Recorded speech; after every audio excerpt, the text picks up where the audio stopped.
The Vexthurian war beast just tore through reinforced titanium and the human recruits standing in the arena holding a pen.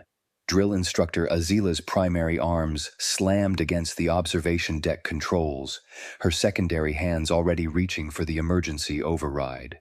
Below, in the combat assessment arena, the massive predator circled Emma Williams, 5 feet 4 inches of utterly calm human teacher who'd somehow made it through 6 weeks of basic training.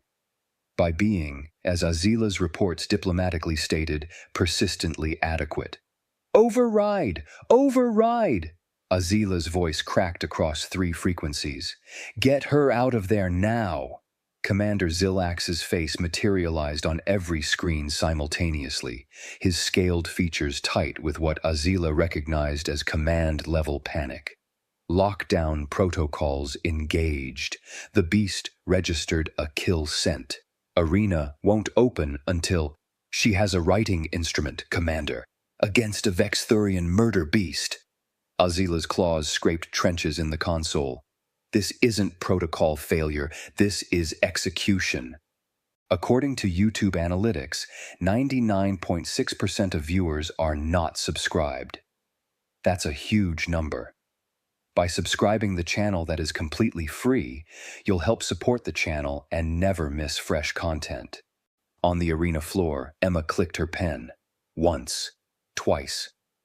The sound somehow cut through the war beast's guttural snarling. "Instructor?" Emma's voice came through the comm, pleasant and conversational, like she was asking about cafeteria hours. "You'll want to see this." "Cadet Williams, do not engage!" Azila's 3 hearts hammered against her chest plates. "Extraction team is..." The war beast charged. Azila had seen 47 trained warriors die to Vexithurian predators. She'd memorized every second of those recordings, studied each failed defense, integrated every lesson into her training protocols. The beasts were 3 meters of bioengineered murder, armored hide-proof against most projectile weapons, reflexes faster than computer targeting systems, and sensory arrays that tracked body heat, electromagnetic signatures, and fear pheromones simultaneously. Emma sidestepped, not dove, not rolled, sidestepped, like avoiding a puddle on a sidewalk. The pen moved, a blur too fast for even the high-speed cameras to track clearly, and the war beast's roar transformed into a shriek that made Azila's inner ears ache. "What?" Commander Zilax leaned forward on every screen. "Did she just..." "Pressure points work on everything with a nervous system," Emma said, her tone identical to the voice Azila had heard her use when explaining to fellow recruits why their bunk assignments were inefficient. "Though I'll admit, I was guessing about the neural cluster location. Glad that worked out." The war beast staggered, its left side twitching. A thin line of purple blood marked where the pen had penetrated, impossibly, through armor rated to withstand plasma weapons. Azila pulled up the replay, zoomed in, watched frame by frame as the pen found the microscopic gap between armored plates that even their weapons specialists didn't know existed. The angle was perfect, the pressure precise. The execution, casual. "Commander," Azila's voice came out steady through decades of training. "Pull her file, now." Screens flickered, data scrolled. Azila read the relevant line 3 times before her brain accepted it. Previous occupation, high school teacher, Earth Secondary Education System, subject, General Sciences. A teacher? Zilax's scales rippled with confusion. She's not military, not even security services? According to this, Azila scrolled frantically, she taught children aged 14 to 18. Her recruitment evaluation noted adequate physical fitness, acceptable tactical thinking, persistent attitude despite lack of natural aptitude. On the arena floor, warning klaxons blared. The secondary gate began rising. "No," Azila whispered. "No, no, no."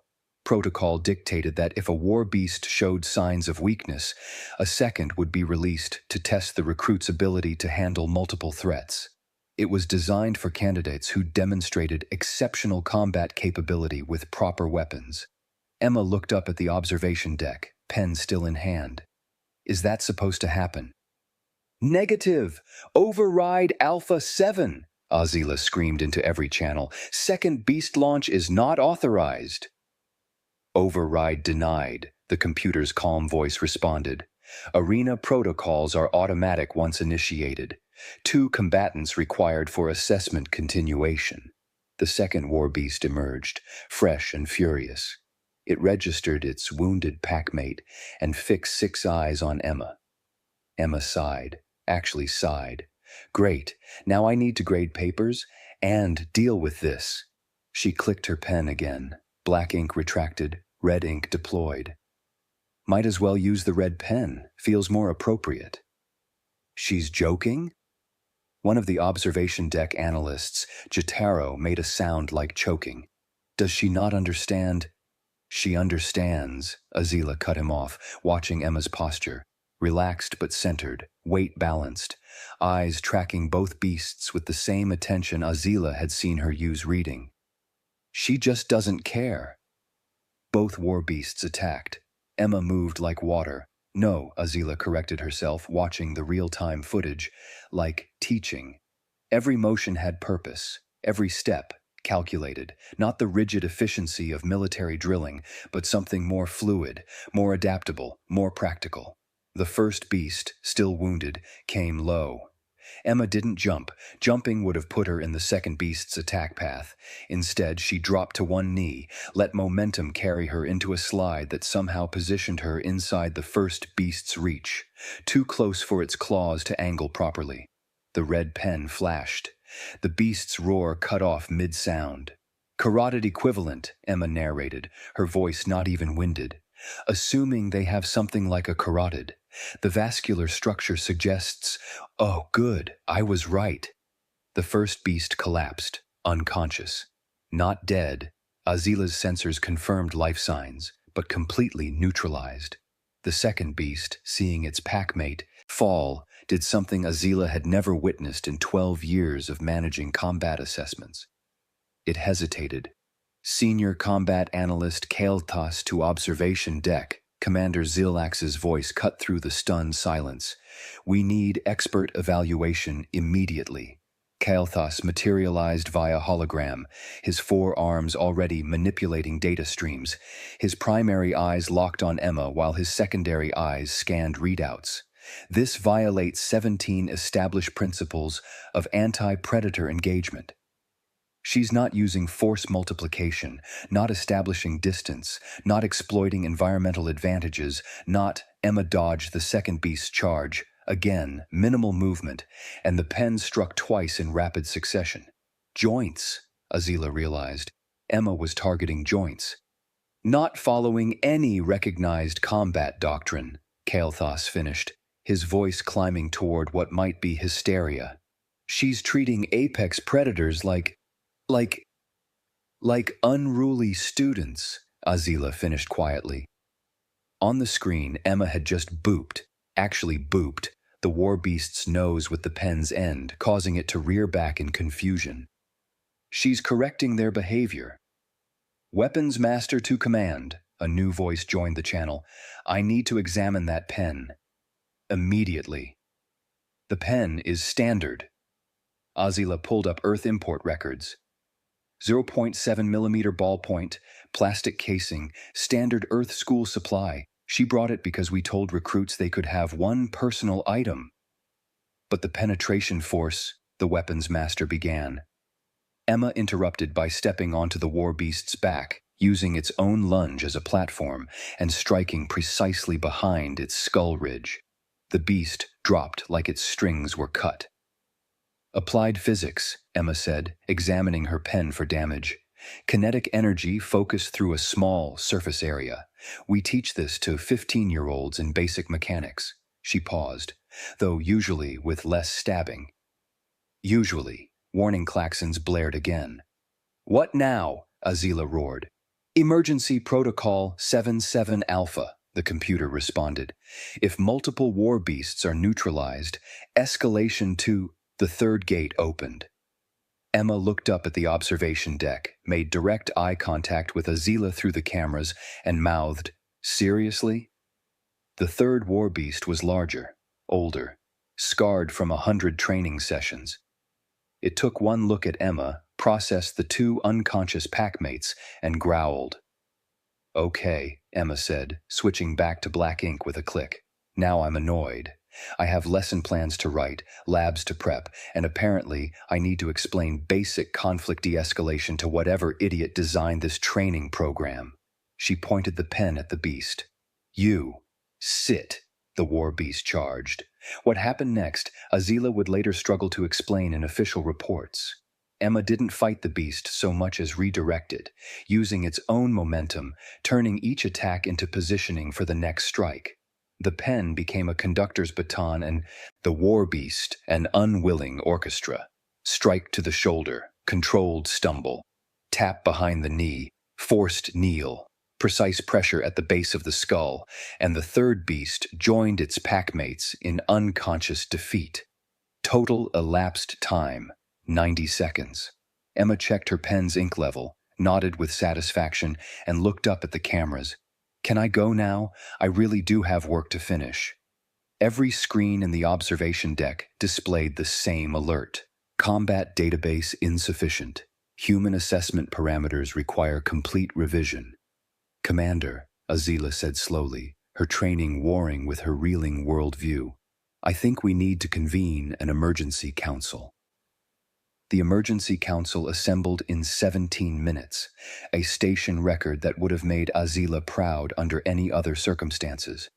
Now, she watched senior officials file into the observation deck while Emma remained in the arena below, calmly sitting cross-legged, using her pen to fill out what appeared to be actual paperwork.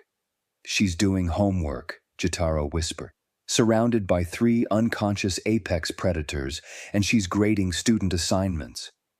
"Can someone explain?" Senior Council Member Vexthul's voice carried the weight of 4 decades commanding fleets. "How a human civilian defeated 3 Vexthurian war beasts with a writing implement." Kael'thas stepped forward, his holographic displays showing frame-by-frame breakdowns. "Council Member, after analyzing the footage, I can confirm that Cadet Williams utilized techniques that shouldn't exist. She exploited anatomical vulnerabilities our own weapons designers haven't identified despite decades studying these creatures." "Show me," Vexthul demanded. The displays zoomed in, Emma's pen striking with surgical precision, finding microscopic gaps in armor, targeting nerve clusters no one knew existed, using leverage principles that turned the beast's own strength against them. The pen itself, Weapons Master R. Hill added, is utterly mundane by our standards.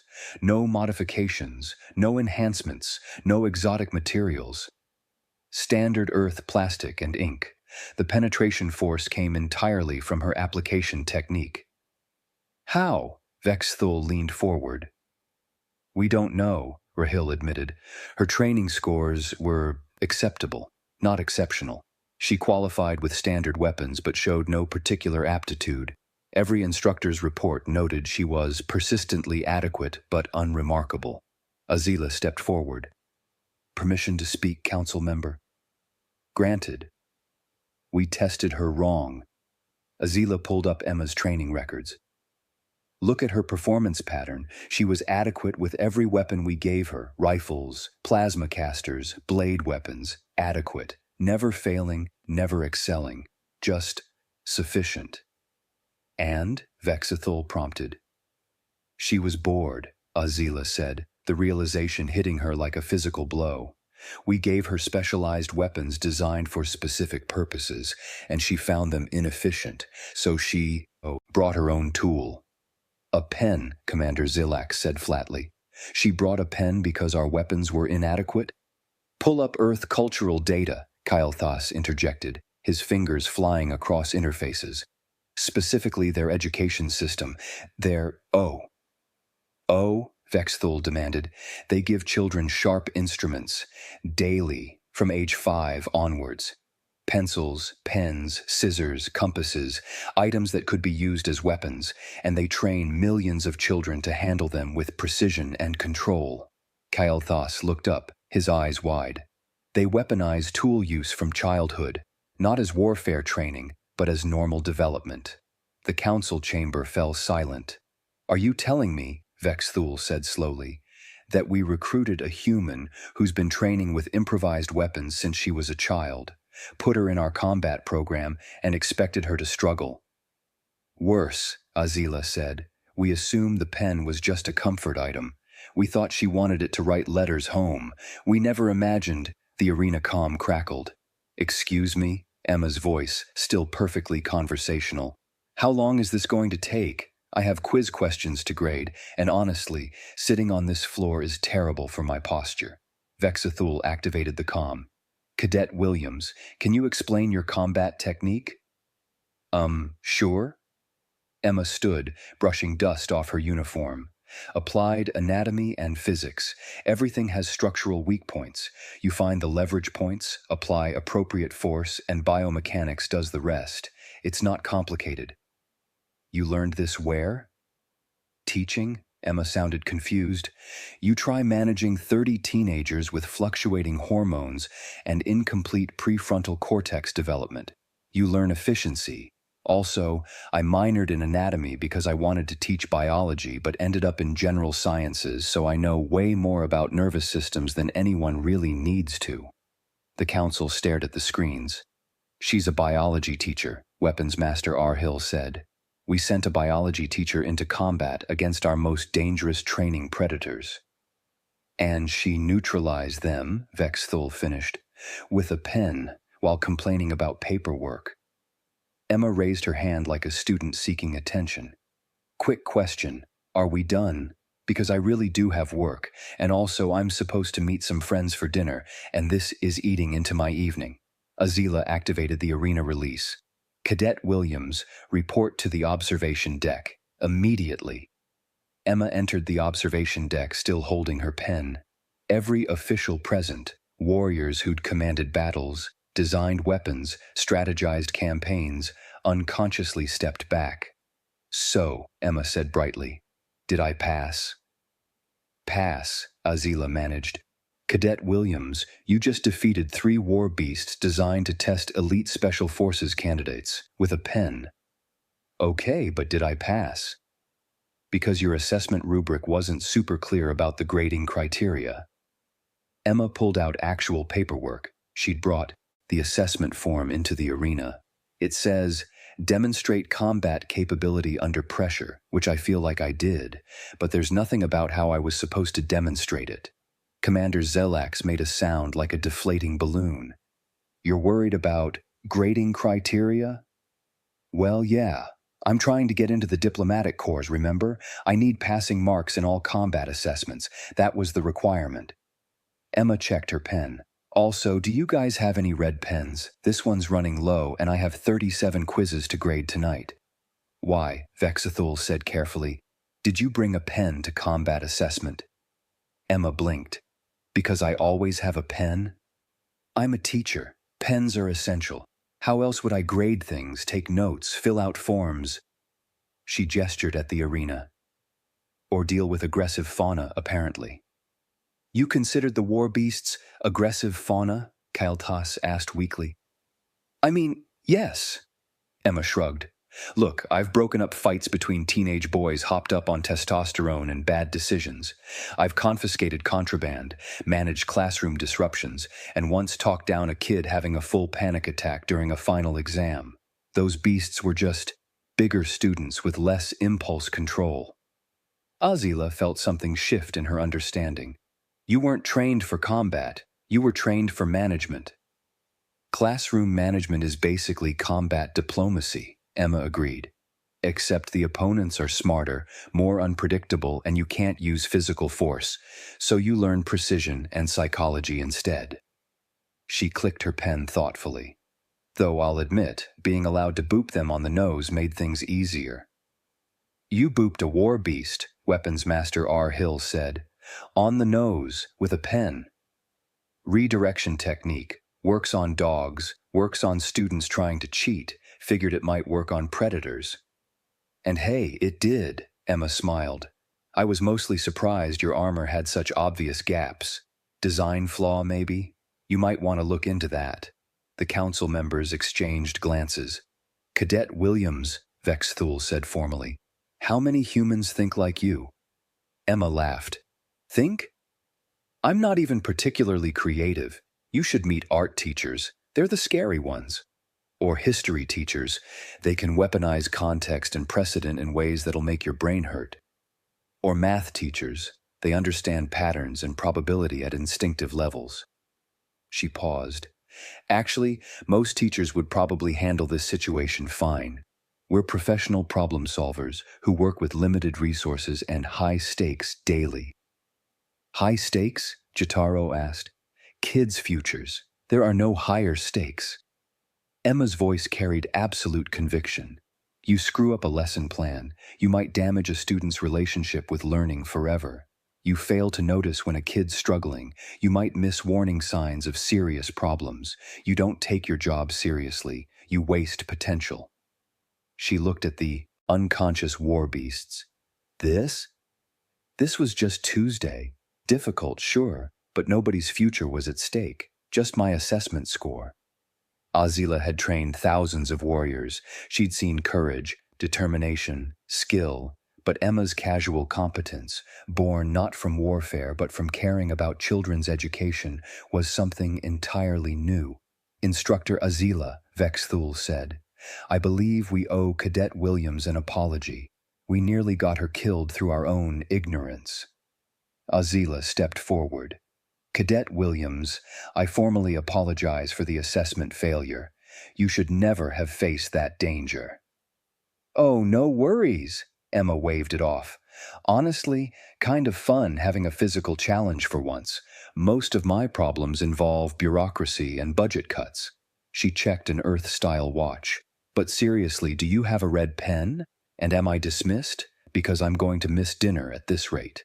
3 weeks later, Azila stood before her new training class and tried not to think about how completely Emma Williams had dismantled decades of established combat doctrine. New regulation, she announced. Human recruits are now permitted to bring mundane items to combat assessments. Furthermore, all instructors will receive training in human problem-solving methodologies. A Crixian recruit raised a tentacle. Instructor, why would mundane items be valuable in combat? Azila pulled up footage of Emma versus the war beasts. The class watched in silence. Because humans, Azila said carefully, don't distinguish between tools and weapons. Any object in human hands has potential combat application. This pen, she held up a standard Earth ballpoint, defeated 3 war beasts, not through exotic technology, through understanding, precision, and what humans call making do. The class shifted uncomfortably. Going forward, assume any human with any object is potentially armed. Furthermore, assume they can weaponize their environment, their knowledge, and situations you haven't even considered as tactical opportunities. Azila clicked through more examples her team had compiled.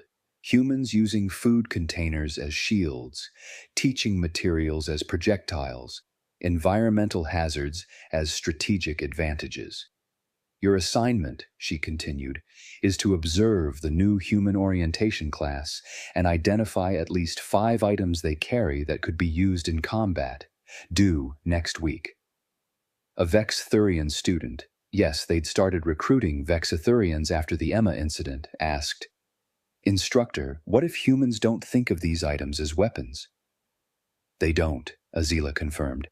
That's what makes them dangerous. They problem-solve instinctively. They adapt reflexively, they improvise constantly, and they do all of this while complaining about paperwork and asking if anyone wants coffee. Her comm chimed. Commander Zilax's message scrolled across her display. Williams promoted to Alternative Combat Methodology Consultant. First class starts next week. Thought you'd want to know. Of course Emma got promoted. Of course they were making her teach. Azila dismissed her class and headed to the new Alternative Combat Wing. She found Emma setting up a classroom, surrounded by ordinary Earth items. Staplers, paper clips, rubber bands, tape, scissors, rulers. Instructor Azila, Emma looked up, smiling. Perfect timing. Can you help me organize these desks? I'm still getting used to arranging for multiple species with different spatial requirements. Cadet, Azila caught herself. Consultant Williams. What are you teaching? Human perspective problem solving. Emma held up a stapler. Week 1, force multiplication through mechanical advantage. Week 2, material science and improvised tools. Week 3, environmental awareness and adaptation. Week 4. She grinned. Well, I haven't planned that far ahead yet. I'm improvising. Of course you are. Oh, and I got approval to bring in guest speakers. Emma's enthusiasm was infectious.